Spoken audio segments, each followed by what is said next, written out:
வேட்பாளர் லிங்கம் அவர்களுக்கும், ஸ்டாலின், சோனியா, மாலா மற்றும் மாவட்ட நிர்வாகிகள் அனைவருக்கும், நகர, ஒன்றிய, பகுதி, கிளை, வார்டு நிர்வாகிகளுக்கும் அனைவருக்கும் எனது நெஞ்சார்ந்த நன்றி. நம்ம கொள்கை விளக்க பொதுக்கூட்டம் போட்டோம். அதில் தம்பி செமையா பண்ணி விட்டான் டிஎம்கேவை. அலறி திருத்தணி நான் பேசி சொன்னேன். வந்த நம்ம சுரேஷும் செமையா பேசினாரு, நல்லா இருந்தது. நாளே நாள் தான் முடிச்சான் அந்த ப்ரோக்ராம். நாளே நாள் தான் தலைமைக்கு போனான், ஆனந்தன் பேசினான், வந்தான். அகிலன் மாவட்ட செயலாளரும் சேர்ந்து திருத்தணியை சிறப்பாக பண்ணாங்க. திமுக ஆட்சியை சிறப்பாக பண்ணாங்க. அது திருத்தணி வந்து திமுக போட்டாங்க. தம்பி அதை ஓட்ட போட்டான், என் தம்பி அதை ஓட்டை போட்டான். இப்ப அந்த பேசுறதுலாம் டிவிகே பத்தி தான், திமுக பத்தி யாருமே பேசல. திமுக பத்தி யாருமே பேசல. இன்னைக்கு பேச்சு திருத்தணி நம்ம தொகுதிக்குள்ளாவே இன்னைக்கு பேசிக்கிட்டு டிவிகே பத்தி தான். திமுக உடம்பு சரியில்லை ஹாஸ்பிட்டல் தான் போட்டே கிடையாது. ஏன்னா அவன் போனா என்ன கிட்டி திருடுகிறான், இவங்க போனா இவன் கிட்டி திருடு போறான், அவன் போட்டு இல்லை. ஏன்னா திமுக ஹாஸ்பிட்டல் இருக்கு, ஹாஸ்பிட்டல் நடந்துருக்கான். திமுக அமைச்சருக்கு, எம்எல்ஏக்கு, எம்பிக்கு ஹாஸ்பிட்டல் இருக்குது. யார் அவன் சொந்த ஹாஸ்பிட்டல் அவன் போட்டு இல்லை. போனா இவனே தவறான் கிட்னிய, இவன் எங்க நம்மளை மாத்தி திருடு போறான்னு யாரும் போட்டு இல்லை. எல்லாரும் மாத்திட்டாங்க.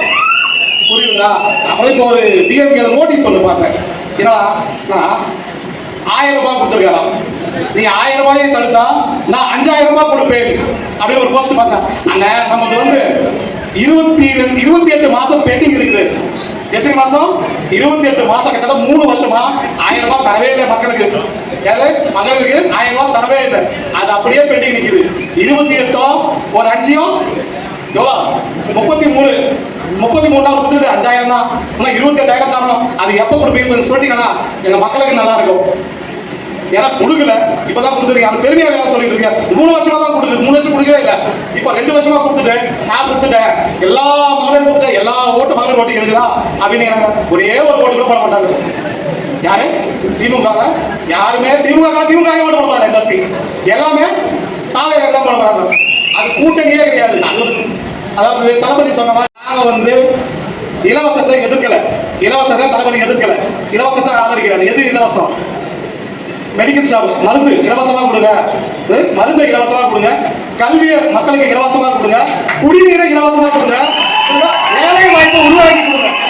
வேலை வாய்ப்பு உருவாக்கி கொடுங்க. வேலை வாய்ப்பு கொடுங்க, கல்வியை உயர்த்தனா, அடிப்படை வசதி எல்லாத்தையும் உயர்த்தனா, அவன் தானா உயர்வான். அவனை உயர்ந்து வந்து 1000 ரூபாய் கொடுக்குறேன், 500 ரூபாய் கொடுக்குறேன், அவனை கீழே வச்சு கோபாலபுரத்தை ஊட்டப்பட்ட மேலே ஏற்றிக்கிறேன். மக்களை நாசப்படுத்திருக்கீங்க. மக்களை நாசப்படுத்தி இலவசம்னா இதெல்லாம் இலவசமா கொடுங்கன்னு தளபதி சொல்றாரு. இதுல என்ன தப்பு இருக்குது? தப்பே கிடையாது. மக்களுக்கு இதெல்லாம் இலவசமா கொடுங்க. கல்வி கொடு, மருத்துவத்தை இலவசமா கொடு, மக்கள் நல்ல ஒரு கல்வி தயத்தை உயர்த்துங்க, வேலை வாய்ப்பு உருவாக்கி கொடுங்க. நிறைய ஹாஸ்பிட்டல் நிறைய வேலை வாய்ப்பு நிறைய இருக்குது. செவிலியர் போல, டாக்டர் இல்லை, நிறைய இருக்குது. அதெல்லாம் கொடுக்கலாம். இப்போ ஏரியா பார்த்தா அவங்க அச்சு விட்டுக்கிறான். வரும்போதில்ல அச்சு விட்டுக்கிறான். என்னடா 2000 ரூபாய் கொடுக்கணும் மாசம், எல்லா மகளிருக்கும் 2000 கொடுப்பேன், வருஷத்துக்கு 10,000 ரூபாய் போடுவாராம். எப்படி? வருஷத்துக்கு 10,000 ரூபாய் போடுவாராம். எப்படிதான் போடுவேன்னா வரியை ஏற்றிட்டு வரலாம். எப்படி? வரியை ஏற்றிட்டா நமக்கு தான் பாரு. ஒவ்வொரு விலைவாசி ஏறும்போது அதுக்கு கொடுத்தாங்க கொடுக்குறாங்க. அது யாருமே கேட்கலையே. எப்படி கொடுப்பேன் அப்படிங்கிற அதுக்கு திட்டங்கள் சொல்றேன். இதை நான் பண்ண போறேன், இந்த மாதிரி தொழில் ஃபேக்டரி உருவாக்க போறேன், இந்த தொழில் ஃபேக்டரி இவ்வளவு வருமானம் வரும், இதை நான் மக்களுக்கு கொடுக்க போறேன். அது விடாமையே சொல்றேன். நான் வரி ஏற்றிடுவேன்னா அப்ப யாரு மேலே அந்த வரி ஏறும்? நம்ம மேலதான் ஏறும். நம்ம வாங்குற பால், அரிசி, மளிகை சாமான் எல்லாமே விலைவாசி ஏறும். அந்த விலைவாசி நீங்க 1000 ரூபாய் 10,000 ரூபாய் மாசம் 2000 ரூபாய் கொடுத்தா அது போக ஆண்களுக்கும் பஸ் ஃப்ரீ, பெண்களுக்கும் பஸ் ஃப்ரீ. என்னடா இப்ப அந்த திவால போயிடாது சொத்தமா டிவாரு. இப்ப மொத்தமே ஃப்ரீயா கொடுத்தா அப்ப யாருமே அவரே மனம் வாங்கி, அவரே வீடு கட்டி, அவரே கொடுத்துறாங்க எல்லாத்தையுமே. யாரு? இந்த அதிமுக பிஜேபி பொறுத்தெடுமை அது சொல்லிக்குது. எல்லாமே ஃப்ரீ. ஒண்ணு யாரும் வேலைக்கு வரப்பா நான் எல்லாத்தையும் கொடுத்துறேன், வீடு கட்டி கொடுத்துறேன்.